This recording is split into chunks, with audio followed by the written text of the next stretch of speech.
All right, after evaluating the film from Duke, as we look at our team, starting to get closer to the team to which we thought we could be and getting better and envisioned that the things that where we're getting to offensively, developed much more of an identity, ran the football extremely well in the game. Duke was 7th in the country, I believe, going in against the run, and we knew which one to establish the run. I thought both our backs ran really well. Our offensive line, for the most part, blocked on the run really, really well. I think on third down, they were, I think, second in the country in giving up third downs, under 25%. We had one of our best days getting better on third down, establishing. We established right out of the gate with a good drive, getting James off to a good start and the team off to a good start. And the first drive, actually first two drives, we had 3 drives of over 83 yards, 4 with 10 plays or more. But at the same time, we have to finish more. It should have been 34, 37 points on the board, somewhere 31, 34, 35, somewhere in that range. And then a shortened game, because you only had it really those 8 possessions in that regard. So it's more like a pro game because their possessions were long and our possessions were long. But at the same time, you got to finish better. We had a couple untimely penalties, a couple holding calls, and they said 2 guys on the ball. They hurt us in a couple situations. Need to finish on a big play a little better. Could have gotten the end zone one time, but they missed a block down there the first drive of the second half. Started the first half very well, started the second half very well with long drives, getting control of the game. Had missed 1 block on those drives that set us behind. But at the same time, defensively, played very well for the most part. Gave up a couple third and longs. One time on the 3rd and 17, we lost contain. Got everybody covered down, got a loop stunt, just completely lost contain. Got him. He gets outside, and in the scramble rules, and they make a throw down the field. We can't let that happen. They gave up 1 drive, but our defense did a great job, I thought, on the second interception. We were throwing it away, and he got hit. Did it on sudden change when the game was tied. They did a great job, and then they punted it to us, and we did a heck of a job with a 90-some-yard drive coming right back to win it. 2 big third downs. James, again, grew up, made big plays when he had to, stood in there, took a couple hits when he had to, but you have to on 3rd and long. Thought Logan Tyler was outstanding on the day, punting the football. Thought he was a game changer in the deal and the way he did those things. Again, Ricky had a nice solid day and then had a short field goal in his PATs. But we're being consistent in the kicking game, doing a good job in that regard and getting better. Again, we're getting much closer. Still a lot of things to work on. Getting to put more points on the board. Had a big play on defense, too, on the turnover. I thought when they on the trick play, we got back there. Excellent hustle by Emmett Rice, breaking out of the stack. We got the ball tipped and up in the air. But, again, winning on the road, getting a nice win on the road, 6 wins on the road, and getting better. But a lot more efficiency when you grade the film. You go back and you have corrections and mistakes. Not half as many. But you still, it's got to equate into points, and we've got to translate that, and that's the next step, and I think we're heading in the right direction.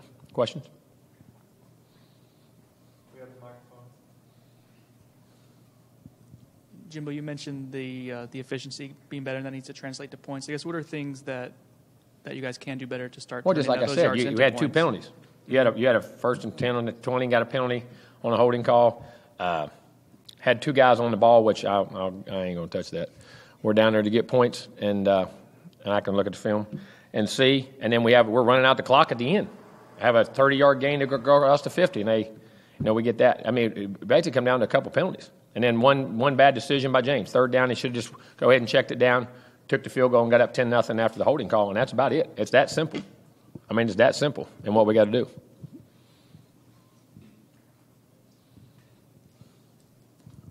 I know you said you didn't want to touch on it, but what was the call? What did they say happened? It seems like you don't think that happened. Well, they said a guy was covered up. We had an illegal guy downfield.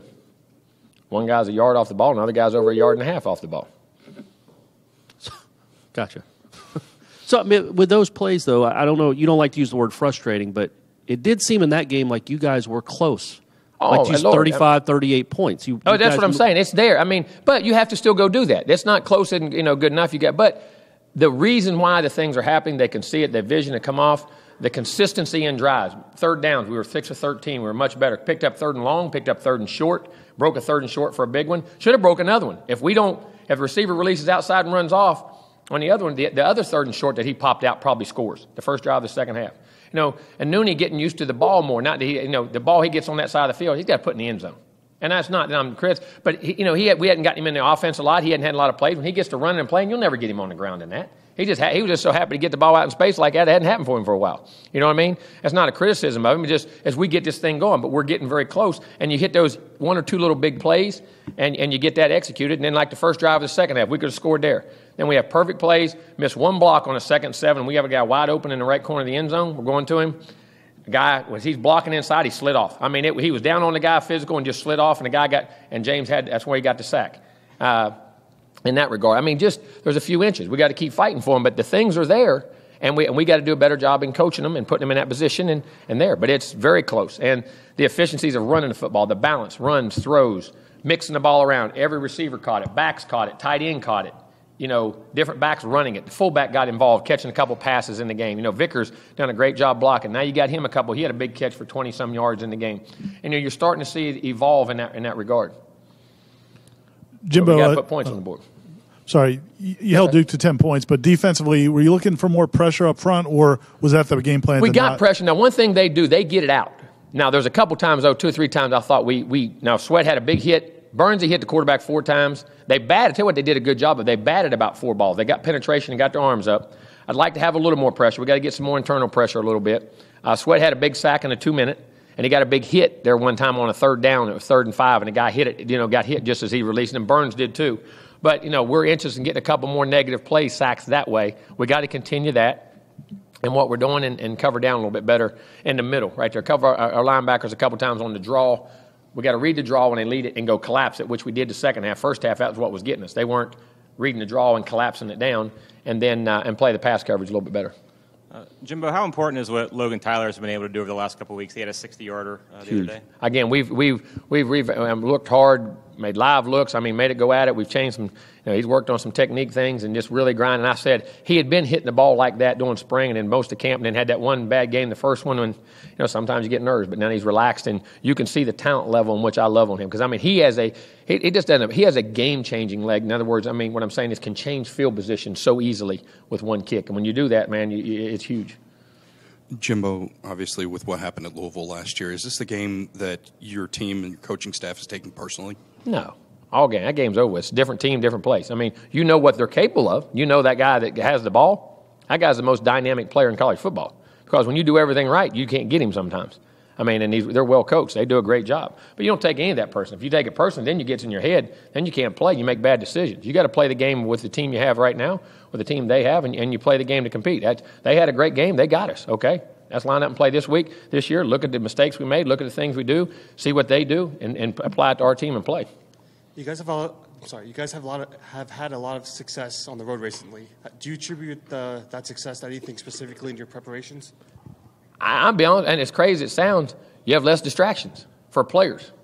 You get away. We leave on, by leaving on Thursday night, you get away. You get a great night's sleep. You get up, do academics all day get all your academics done until noon that day. I mean, we have the tutors, we have everybody with them. They get as much or more done then when you get to stay home because of the meetings and how you have to do things. So we do a great job there. You kind of sequester yourself together, and you know why you're there. You're not out, no friends, people bothering you. And now I love playing. I'd rather play here in Doak Cam with all these fans and that loud noise and all that good stuff. But at the same time, it does bring you together, and your mindset and how you do things is huge. It really is. Jimbo, with Dickerson being out, starting Kelly there and then put Ball out at tackle, how did those two guys do at this? I thought Kelly had a good, solid game. I mean, he played well. Ball had some youth mistakes at times on his sets. Got to set a little tighter, a little more vertical, but just anxious, getting out wide, but blocked well. Didn't have any penalties. Got lined up, blocked one twist guy came off on him, but for the most part, played a very solid football game for his first start. He's got a chance to be a really good player as he keeps developing. He's athletic and long. Have you ever coached against anyone quite like Lamar Jackson? What does he do that's so unique?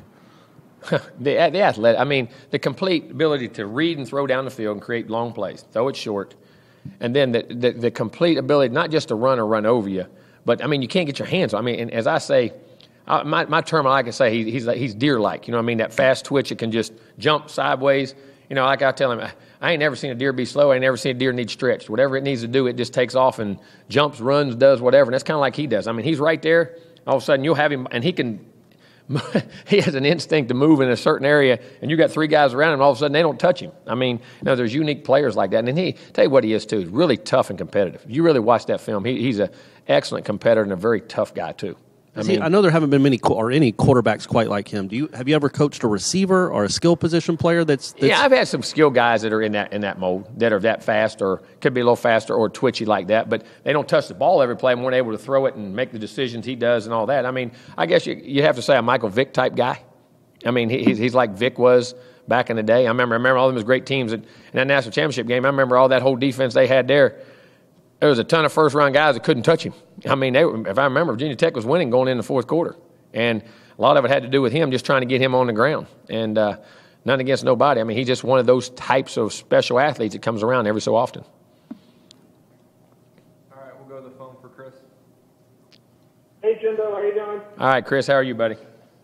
Doing great. Talk about Louisville's defensive line, because I know last year when we played against them in Louisville, they kind of gave Francois a run for his money all day because they kept coming in different corners. Is that one thing we have to work on this week to protect the quarterback a little bit? We're going to have to. We're going to have to. Now, James Hearns, who's right here in Lincoln, from right here in Tallahassee, does an excellent job on the end. Big, rangy, athletic, stands up, gets down, can rush, does a great. And Trevon Young, the other guy, athletic, long guys, man, that can rush and bend the edge.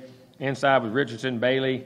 All those guys, Robinson. I mean, those guys are all big physical guys, and they always got good players. And they're big. Their front guys are big and long, and look like our guys. I mean, they're athletic and a really good team, and play very physical. There's no doubt. And they put pressure, and like I say, Gennard leads them with 11.5 tackles for loss. He leads them in sacks with 5, number 58, and he's listed as a backup. So when that goes, you're in trouble. When your backup's got the most tackles for loss and he started versus BC, but in sacks, that's you're pretty good. Mm-hmm. And I want to do a follow-up. Third downs, because I was looking at the stats from last year against Louisville. We were 2 for whatever. Is that something we got to work on better against this Louisville squad? No, I want to stay there. No, I'm like, it's something we're working as a team, which we got better at, spent a lot of time on. And here's the thing on third down. I mean this, first and second down have a lot to do with third down. We all get on third down conversion, but we had 3 third and shorts last week. We converted some 3rd and 5 and 6, and then we converted 2 big 3rd and 7 pluses on that last drive. And we're getting better in all those areas, but we got to make sure that we're in makeable situations. These guys can't just lay their ears back and kill us. Thanks, Jimbo. Thank you, buddy. Jimbo, with Lamar Jackson, was there anything that you took away from last year as far as better how to contain him coming into this game? Yeah, see if you can get 13 guys on the field. Get an extra guy underneath the end and come off. That'd be the best way to do it. You got to mix it. You can't give him the same looks. I mean, he's got to have different looks. But at the same time, you get yourself out of position, and we forget it's all Lamar, and all of a sudden, you got good receivers, they got good backs, tight end, and Bobby knows how to use those guys. So they feed off of that, and they run the zone read, they run the counter with him, they run every run a back would run with an extra blocker. So that makes it extremely difficult on how to play him, and he can run like that. Jimbo, did that game almost feel like an ambush at some point? Because you guys, nobody knew that Lamar would be quite what Lamar became. It was early in the season. You guys had just lost Derwin James. It just seemed like it was one of those. And it was a weird deal because if you remember when it happened, they had scored early, but then we had rebounded and hit a nice drive, and it was 14-10. Remember in the second quarter, we hit Auden Tate on about an 18-yard touchdown. It was 14-10 with about 10 minutes. And I knew they would be pumped up because they had played 2 teams that were lesser teams, and they had all, and that was their big game, and that's been they had us up there. If you remember a couple years ago, Muhammad Ali was there, and that whole night, and it was a big deal to beat us, and we were able to come out there in a heck of a game with them, and that was a big game for the league, and I knew they'd be juiced, and then when we recovered from I always say the onslaught, you know what I mean? We matched their energy, and then played really well, and got to 14-10. And the next drive, if you remember, there was a 3rd and 8 that we had a ball tipped, we had a guy covered something. Crazy happened. I don't remember what it was, and they were able to pick up a 3rd down and got it.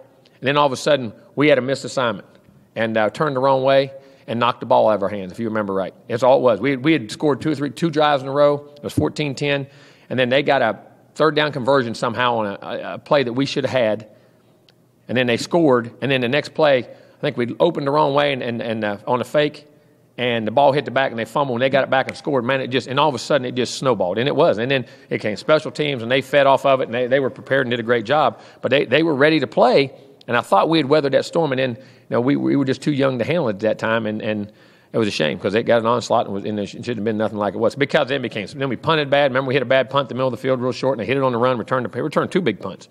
in that game. I mean, they did a great – they hit us in all phases. Jimbo, you said it's two different teams. It's a different season, but you have a lot of kids that were on the field that day. Mm-hmm. How, as a coach, do you want them to remember what that was like? Yeah, I mean, you remember what they're capable of. No, I mean, that this can happen. No, I've got to go prepare and play. I mean, you see it every year. I was watching the other night. Somebody had played somebody and had an unbelievable game against them. Well, matter of fact, it might have been Lamar and him against NC State. I remember the game he had against NC State. And NC State plays their tails off against him the other night. You got to remember what that guy's capable of. You always know. I mean, the fear that's like the famous heavyweight when you fought George Foreman. No matter if you beat George Foreman, you better know that right hand. If he catches you with it, you're going to knock you out. You know what I'm saying? And you know Lamar, whatever, you cannot let up any play, any section of anything they do because this guy, what he's capable of. But you got to go play, and it's a new year, new team, and do what you do. Is that easier said than done with 20-year-old kids, though? Sometimes it is. Sometimes it ain't. Of it? Sometimes the youth of it makes it better. That the guys feel that, hey, all right, you got me that time. It's like at the park. You beat me 11-0. Okay, I'll come back and play, and I'll beat you this time. You know what I mean?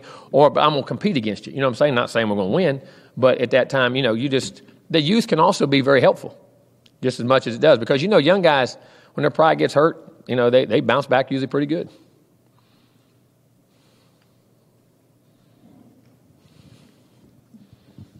Jimbo, Jacques obviously is running really well. Really well.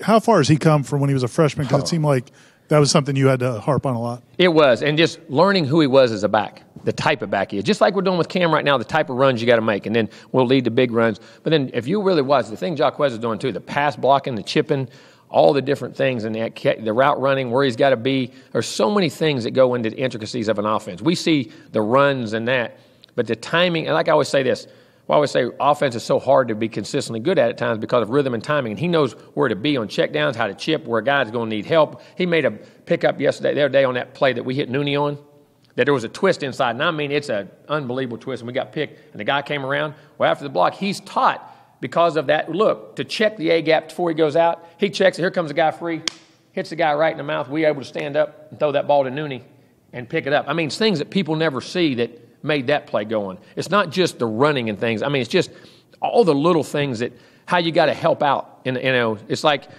when you're helping your neighbor. Hey, I need a little help here with trimming this tree, and you don't do much, but you go over and just hold something, but it allows him the things to function. He's doing so many of those things. It's crazy. And what's good takes pride in it. Takes a lot of pride in it, and understands when you're young and you're told you're the greatest. Hey, just give me the ball and I go score. You know what I'm saying? And all those guys understanding how to really play team football. And he's doing a great, and leading on the sideline, doing a really good job. Jimbo, what is a guy like Derwin? What can he provide to help you guys defend Lamar Jackson? Well, I mean, different looks, multiplicity of being, whether he's got to match up and cover somebody and let somebody else rush or blitz or play coverage or whatever it may be, or him himself on the edge, getting a better athlete, in space on the guy. And things like that. So, I mean, it is a multiplicity of where you can use him, whether you take something away, let somebody else do something, or allow him himself to do something.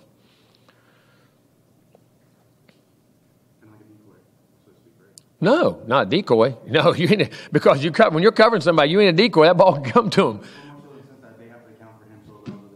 Well, you got to count for him, or you got to count for other guys too. But I mean, where how your matchup is, or how you think. All right, because maybe. Allow two guys an inside. Maybe it frees Noddy up because now he gets on the edge. He's out here. You got to play that. Now let's Noddy. I mean, or whatever it may be. It's not really it's not to that extent, but I don't think. But his versatility can create a lot of problems.